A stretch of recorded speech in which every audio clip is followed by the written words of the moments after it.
ఏపీలో జగన్ రాజ్యాంగం అమలవుతుందని ఎమ్మెల్సీ కంచెల శ్రీకాంత్ విమర్శించారు. అబద్దాలను కాన్ఫిడెంట్ గా ఎలా మాట్లాడాలో జగన్కు తెలుసన్నారాయన.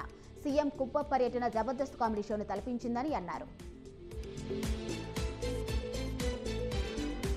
మహాశివరాత్రి రోజు చిత్తూరు జిల్లా పలమనేరు అడవిలోకి వెళ్లిన ప్రేమ జంటను నగల కోసం వినయ్ బెదిరించాడు. దీంతో ప్రేమికుడు గౌతమ్ వినయ్ మధ్య జరిగిన ఘర్షణలో బండరాయితో కొట్టి వినయ్ను గౌతమ్ హత్య చేశాడనే ఆరోపణపై పోలీసులు అరెస్ట్ చేశారు.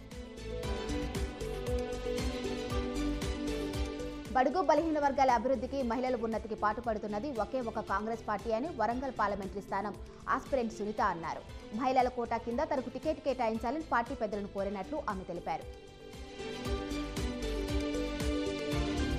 సార్వత్రిక ఎన్నికల్లోపు మున్నూరు కాపు కార్పొరేషన్ ఏర్పాటుపై ప్రభుత్వం స్పష్టత ఇవ్వాలని ఆ సంఘం తెలంగాణ అధ్యక్షుడు దేవయ్య పలేట్ అన్నారు. గత బీఆర్ఎస్ ప్రభుత్వం కార్పొరేషన్ ఏర్పాటును విస్మరించిందని విమర్శించారు. బాపట్ల జిల్లా దేనమకొండలోని పలు పోలీస్ స్టేషన్ల వద్ద పరిధిలోని విపక్షాల ఓట్లను వైసీపీ నేతలు తొలగిస్తున్నారనే ఆరోపణలు వచ్చాయి. మరో గ్రామంలో ఉంటున్న తమ ఓట్లను తొలగించేందుకు ఆన్లైన్లో అప్లై చేశారంటూ తహసీల్దార్ ఆఫీసు వద్ద పలువురు నిరసన తెలిపారు. అన్నమయ్య జిల్లా రాయచోటిలో స్థానిక నాయకులతో కలిసి ఎమ్మెల్యే శ్రీకాంత్ రెడ్డి ఎన్నికల ప్రచారం ప్రారంభించారు. అంతకుముందు ఆయన దర్గాలో ప్రత్యేక ప్రార్థనలు చేశారు. ప్రతి ఒక్కరికి మంచి చేశాం వెనుక ఓటు అడిగే హక్కు తమకే ఉందన్నారు. సిద్దిపేట జిల్లా గజ్వేల్లో ప్రధానమంత్రి ఉజ్వల యోజన కింద మహిళలకు ఎల్పీజీ కలెక్షన్లు అందించినట్లు శేషమా ఇండియన్ గ్యాస్ మేనేజర్ శిరీష్ రావు చెప్పారు. దీంతో వినియోగదారులు ఎంతో సంతోషం వ్యక్తం చేస్తున్నారు. పెనుకొండ జనసేన టీడీపీ ఉమ్మడి అభ్యర్థి సవితమ్మకు మద్దతు ఇవ్వాలని బీకే పాదసారథి టీడీపీ నేతలు కార్యకర్తలను కోరారు.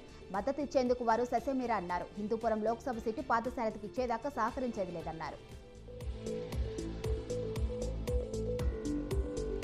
అనంతపురం జిల్లా తాడిపత్రిలో టీడీపీ శంకరావం సభ విజయవంతమైంది. అభ్యర్థి జేసీ అస్మితారెడ్డి పిలుపుతో టీడీపీ జనసేన కార్యకర్తలు భారీగా తరలివచ్చారు. ఈ సభలో పాల్గొన్న నారా లోకేష్ వైసీపీ సర్కార్పై ఘాటు విమర్శలు చేశారు.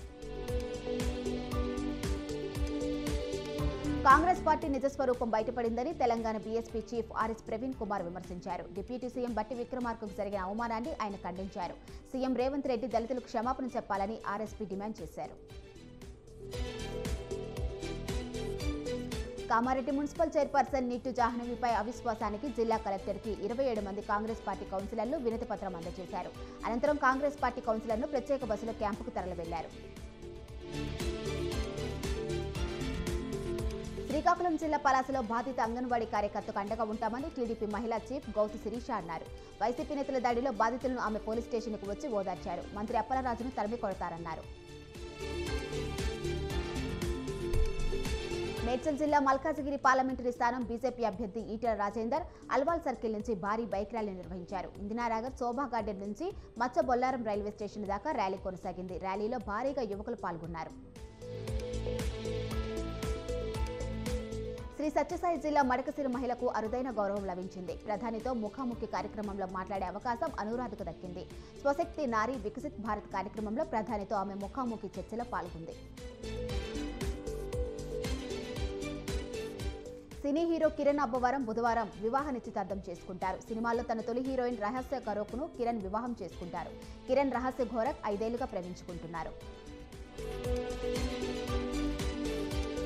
తూర్పుగోదావరి జిల్లా గోకవరంలో వైఎస్ఆర్ చేయూత చెక్కులను జగ్గంపేట వైసీపీ ఇన్ఛార్జ్ తోట నరసింహ పంపిణీ చేశారు. ముఖ్యమంత్రి జగన్ మహిళా పక్షపాతి అన్నారు. ఆసరా చేయూత పథకాలతో మహిళలకు ఆర్థిక భరోసా ఇచ్చారన్నారు.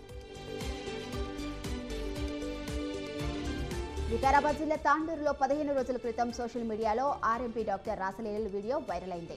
తనకు న్యాయం చేయాలని సంబంధిత మహిళ తాండూరు పోలీస్ స్టేషన్లో ఫిర్యాదు చేసింది. వీడియో వైరల్ చేసిన ఆర్ఎంపీని శిక్షించాలని కోరింది.